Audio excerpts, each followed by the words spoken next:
Hello everyone, this is Nitish and this is a Plums initiative which is Prelims Level Up MCQ series.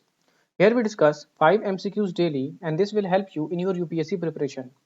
Today is episode number 200 and I am dealing with economics MCQ. Before starting this class, I would like you to please subscribe the channel and also like and comment on videos. These contents are free of cost, so for test series and foundation videos, you can contact to Vysh sir on WhatsApp 7200 681 675. So let's begin. Today's MCQ number 1. Which one of the following statements correctly describe shadow pricing? Statement 1. It is a practice of assigning a monetary value to an item, commodity or service that is ordinarily not bought or sold in the marketplace. Option B. It is a method used to set price for goods and services before their release in the open market. Option C. It is a process used by companies to estimate the cost of producing a product or service. And last is, it is a pricing strategy used by companies to inflate the price of their product or services above the market rate. So I will give you 10 seconds. Try to answer this question.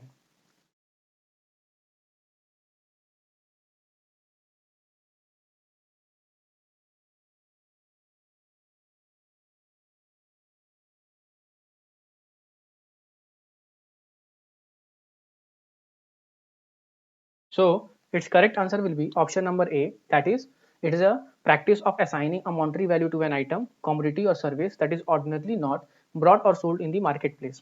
It is also written in the solution part. That is the practice of assigning a monetary policy to an item, shadow, service that is not ordinarily bought or sold in the any marketplace.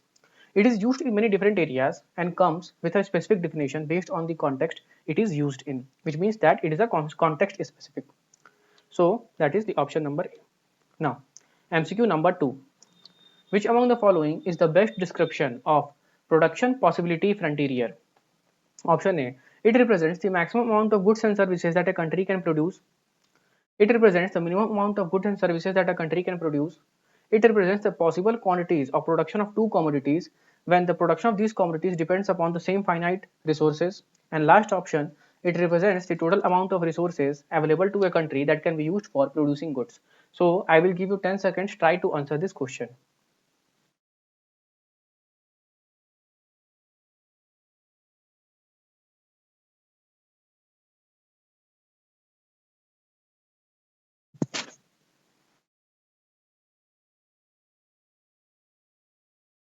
So its correct answer will be option number C. Now let's look at the explanation.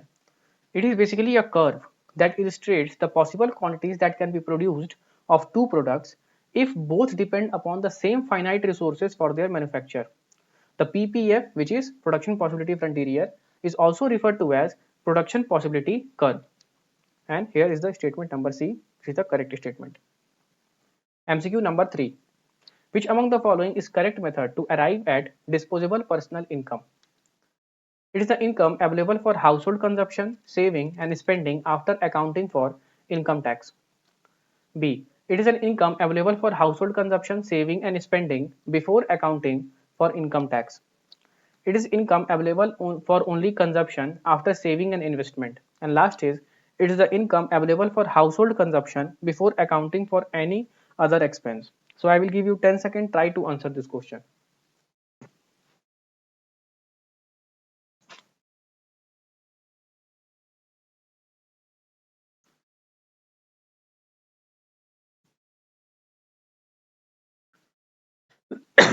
So its correct answer will be option number A. Now let's look at the explanation. Disposable income, also known as disposable personal income, is the amount of money that an individual or household has to spend or save after income tax has been deducted, which is the statement number A. It is an important indicator that is used by economists in determining the demand in an economy. Disposable income is equals to personal income minus personal income tax, and in the statement form it is written in option number A. Now move on to MCQ number 4. The term wealth effect represents an economic theory in which overall demand rises due to an increase in GDP, individual spends more due to perception of increased disposable income, per capita income increases due to increase in price of asset, and last is value of stock decline in bear market. So I will give you 10 seconds, try to answer this question.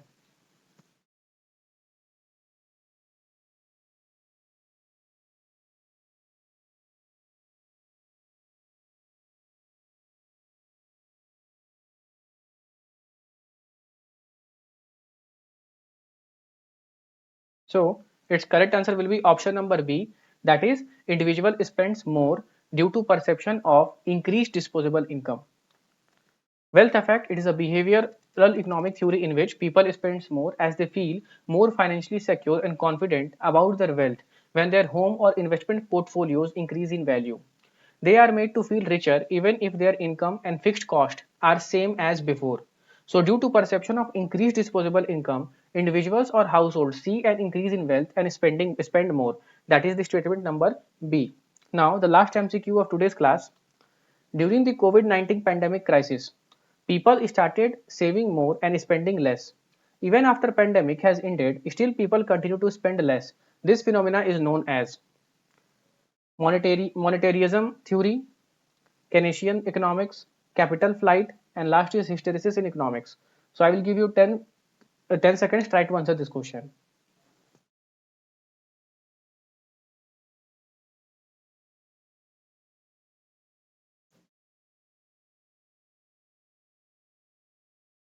So its correct answer will be option number D, that is hysteresis in economics. Now let's look at the explanation part.